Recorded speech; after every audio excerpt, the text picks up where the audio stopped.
Welcome, ZASLOW Show 2.0. It is a Wednesday, the 6th of December.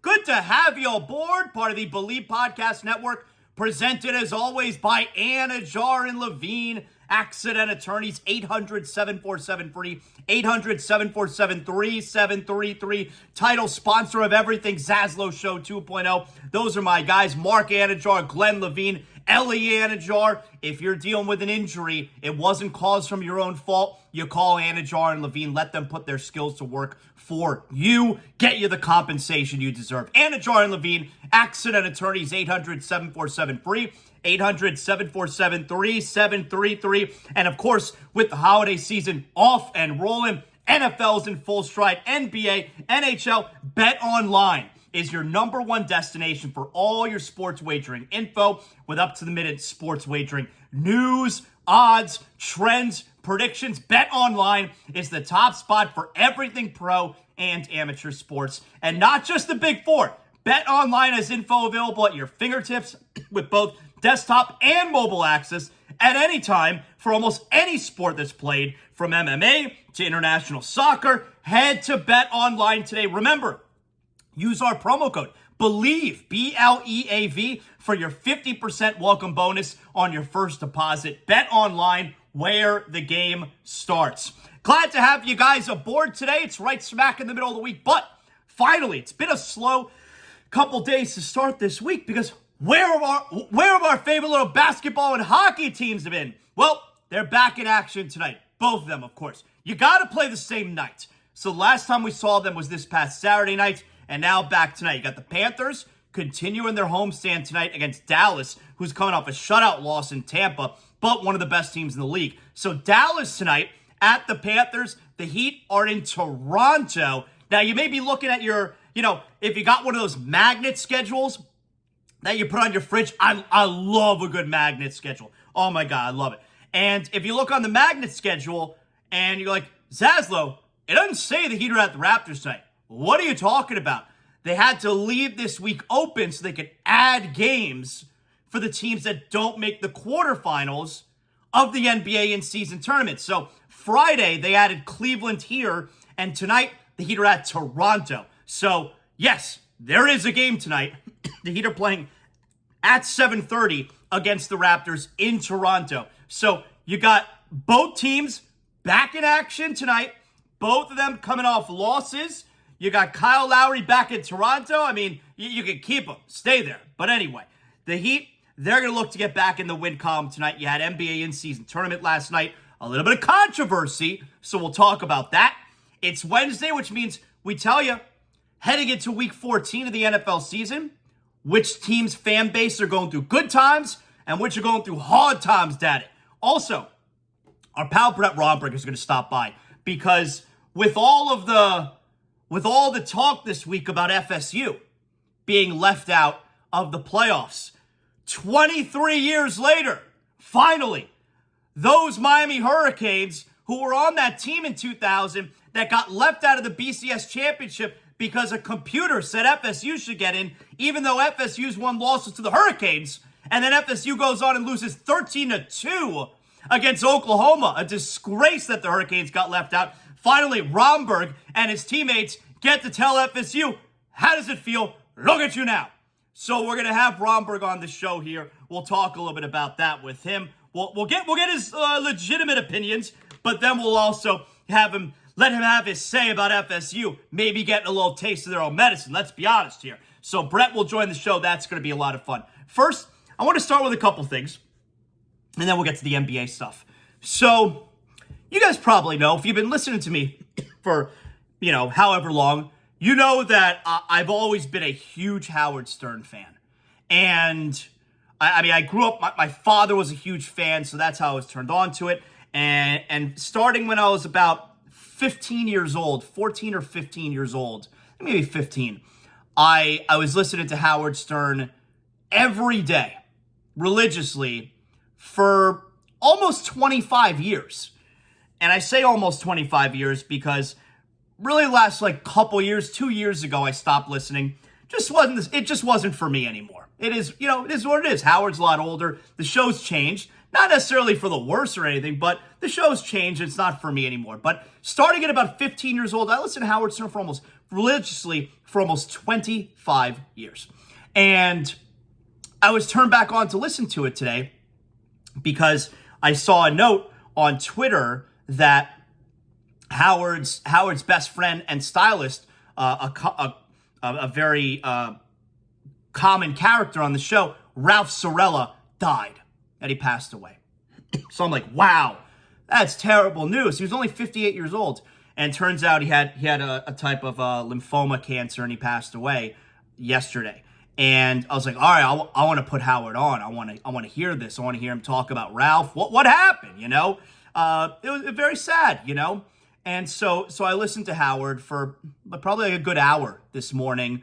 He opened his show talking about Ralph passing away. And it's sad, But the reason that I'm bringing this up is, and because I'm sure the grand majority of you guys listening to the show, listening to me right now, you're probably not Howard Stern fans or whatever. You don't know who I'm talking about. But the point is, the reason I'm bringing this up is it really made me think about, and I knew this already, but it made me think about it in this instance, how special a medium radio is. And yes, this is a podcast, ZASLOW Show 2.0, but it's a radio show, at its core. That's what this is, We're listening to this show, we're still calling them radio shows sometimes, even though I don't do radio anymore, I do a podcast. But you understand what I'm saying. And the point is, it shows you how special radio is, the relationship that shows and hosts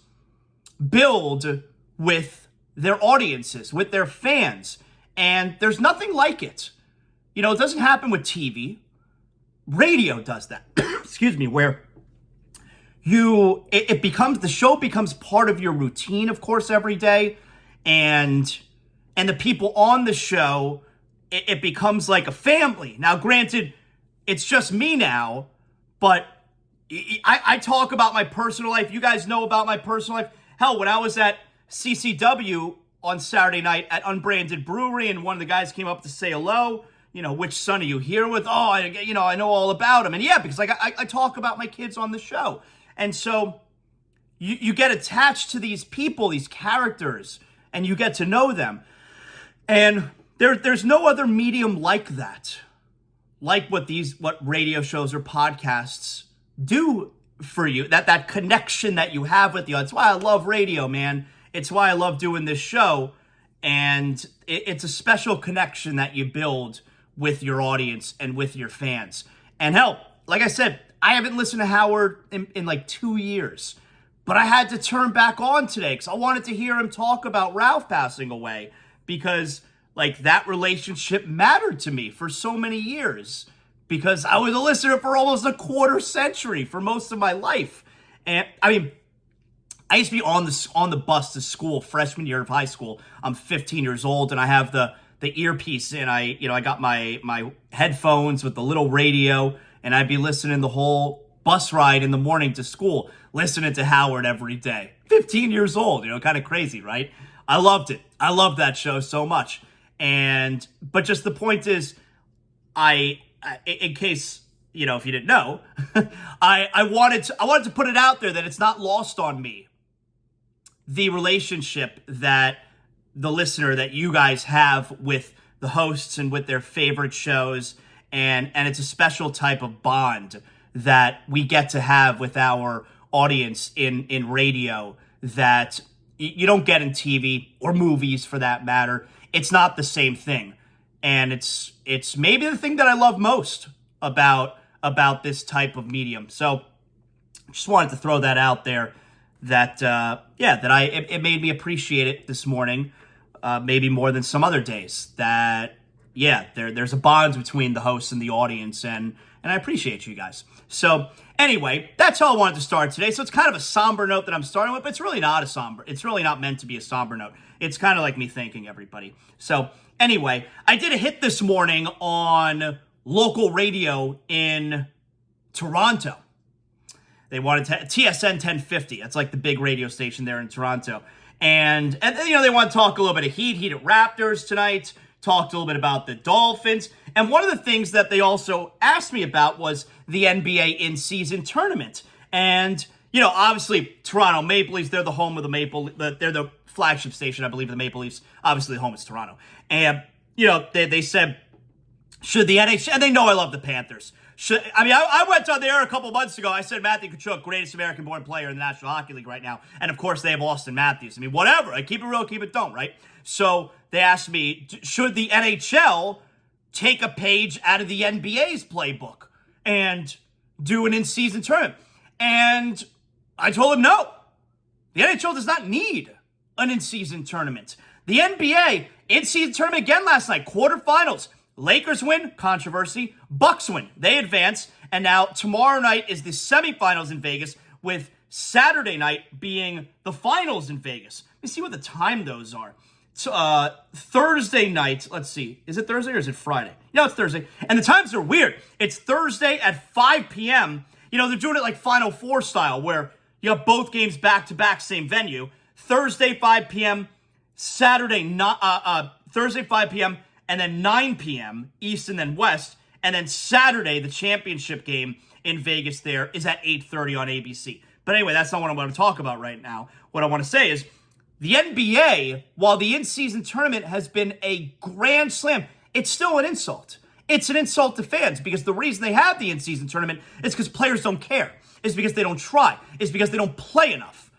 That's not a problem in the National Hockey League. That's not a problem in the NFL either. Not that you would ever have an in-season tournament. That's obviously wacky for the NFL. But that's not a problem for the National Hockey League. Can you imagine if today, and the Panthers are playing the Stars, if Alexander Barkov showed up this morning, he's not getting dressed up this morning for morning skate, and his team was like, hey, Alexander, what do you do? Barky, what are you doing? You're not getting dressed? No, I'm resting tonight, guys. I'm not playing. Can you imagine what the reaction would be? The NHL doesn't need that. Every game feels important. NHL regular season is awesome. That's why, and I told you this, the Heat are always going to be the most important to me. But I've really gravitated over the last couple of years to the Panther regular season over the Heat regular season, because the games just feel more important. The games feel like they matter. And so the NHL, they don't need an in-season tournament. There's absolutely no reason for an in-season tournament with the National Hockey League. And I told them that, all right? Look, like I said, keep it real, keep it don't. So I thought that was interesting that they brought that up to me. And last night, so the Bucks blow out the Knicks. Bucks are up big. They go into the fourth quarter. Knicks go on a run to cut it to 9. And from that point on, it was all Bucks again. So Milwaukee, and that's a great defensive New York Knicks team. And Milwaukee really put it on them last night. So the Bucks advanced to the semifinals, and the Lakers, controversial finish last night. So the Lakers are up by 4. The Lakers were up most of the game. Suns came back, took the lead there in the second half. I didn't see the finish of the game. I got tired. What do you want me to say? I got tired. But the Lakers are up 4. The Suns get a basket. So now it's 2. On the inbounds pass, Austin Reeves receives the inbounds pass. There's 11 seconds left. The Suns go for a steal before trying to foul. They get a steal. The ball immediately comes loose from Austin Reeves. The Lakers are granted a timeout. LeBron is calling timeout to the referee across the other side of the floor, but he's doing it as the ball is very clearly on the ground, totally loose. Suns pick it up. They're gonna have a layup and tie the game. Official calls timeout, grants it to LeBron. And obviously super controversial. Lakers get the ball back. They end up hanging on. They win by, I think it was 3. I think Durant missed a 3 at the buzzer. But the game was going to be tied right there with 11 seconds left. And they gave the timeout to LeBron and the Lakers when clearly the ball was on the floor. Obviously, Suns head coach Frank Vogel, he was upset about it after the game. Devin Booker, he was upset about it after the game. And yeah, it costs a team a chance to go to Vegas, and it costs all the guys on the Suns, and specifically the ones on the end of the bench who don't make a lot of money, potentially cost them $500,000. Sucks. And yes, officials make mistakes all the time, and NBA officials, boy, do they stink. But here's the big problem with it. Here's the part where it's like, man, Here's where it's so frustrating. And by the way, why the NBA compared to all the other sports, and especially when it's LeBron who's calling the timeout. This is why fans, when it comes to the NBA and its officiating, always have all the conspiracy theories. Because everyone else watching that game, except for the officials, and specifically the one official who gave LeBron the timeout, everyone watching that game knew the ball was loose and you are not allowed to get a timeout in that case. The fans watching it knew. The people watching at home knew. I heard the Lakers radio call. They knew. Obviously, the Suns radio call. They knew. The TNT broadcast, Reggie Miller pointed it out immediately. Everyone knew immediately. Nobody had to see an instant replay. Everyone watching in live action knew that that ball was loose and you can't get granted a timeout. And that's why NBA fans have conspiracy theories, because everyone in the world in real time watching that knew that that ball was loose, except the official still gave LeBron the timeout. And that's why fans think the NBA is rigged. That's why. Everyone else, not upon seeing a replay. That's not what we're talking about here. We're talking about in real time. Everyone was able to see. Apparently, what the three officials could not. And that's frustrating. Like you would want, and it's not a reviewable play, but what you would want in that spot is, why can't the three referees get together and say, yeah, I had the ball loose when he called that time. Like, you may have given him the timeout there. Are you sure? Are you sure he had possession? Because I had a clear vantage point. He did not have possession. And then you come out of that huddle and you make a ruling. I understand you can't go to the replay. You can huddle up together and decide what you want to call. But it was LeBron who was calling for timeout. And it's the Lakers. And not like the Suns are some small market. They got Kevin Durant, Devin Booker. They got stars. But it's LeBron. And it's the Lakers. And it's the NBA in-season tournament. They would love to have the Lakers go to Vegas, where LeBron is going to own a team. And that's where you get the conspiracy theories. So, you had controversy last night with the NBA in-season tournament. Lakers hang on and win. And now you got Pelicans versus Lakers, Bucks versus Pacers tomorrow. And then the championship will be on Saturday night. So, it was a shitty ending. Overall, in-season tournament, phenomenal. I am curious what it's going to look like in Vegas on Thursday. Because do Laker fans last night, do Bucks fans last night, does their team winning the game last night and advance into Vegas for tomorrow's semifinal, does that get the Laker fan, does that get the Buck fan to then go online, buy a plane ticket to go to Vegas in 2 days, tomorrow, buy tickets for the game and say, all right, let's go. We're supporting our team. You know, with bowl season, you find out you're in the playoffs there. You're going to the Sugar Bowl. You're going to the Rose Bowl. All right, this is what we do, right? You support your college team. We know what bowl game we're going to. Let's get the plane tickets. Let's get the tickets. Let's go. We're off and running.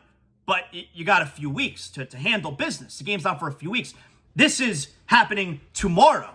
So are Laker fans now all of a sudden buying tickets and plane tickets and hotel stays? The Bucks fans, 2 nights ago, the Pelicans fans, the Pacer fans, are they making the trip to Vegas to support the team? And then do you stay over and also go Saturday? Because then otherwise, we've had great crowds at these match games, and then certainly with the quarterfinals, great crowds. Are we going to be depending on local NBA fans in Vegas to be a raucous crowd, a raucous atmosphere like we've had for the NBA in-season tournament? Or is that part of this, I don't want to say experiment because it's here to stay. Is that part of this tournament going to be a bit of a letdown tomorrow and then Saturday? That's going to be interesting to see. Because look, if it were me,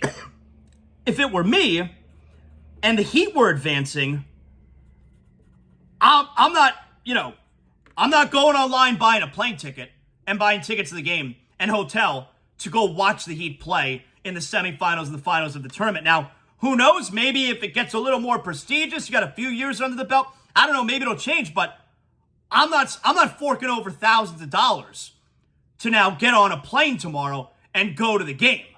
I was watching at home.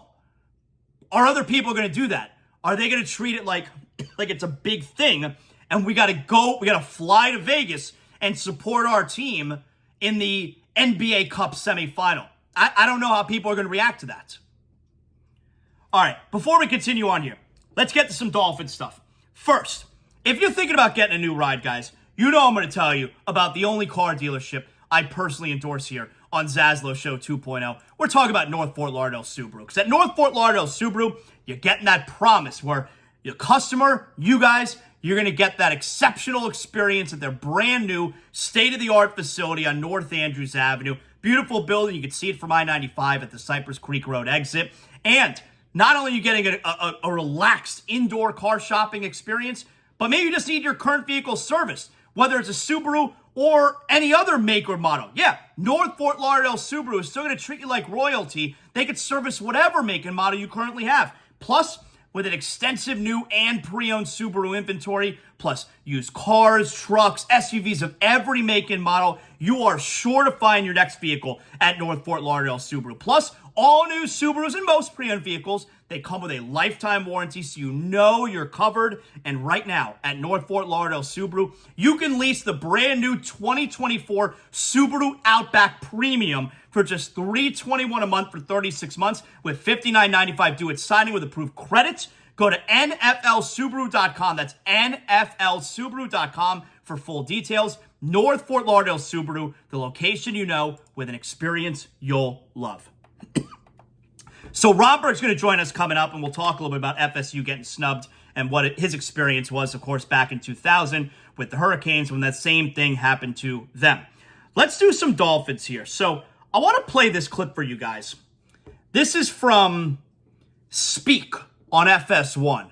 We like that show. We watch it often because we support the star of FS1, Hollywood Joy Taylor, who is just fucking killing it, all right? So we watch Speak a lot in the afternoons here, 4:30 to 6 on FS1. That's the only thing on FS1 that we watch. Otherwise, look, I work ESPN Radio. I support all my colleagues at ESPN now. That's my spot.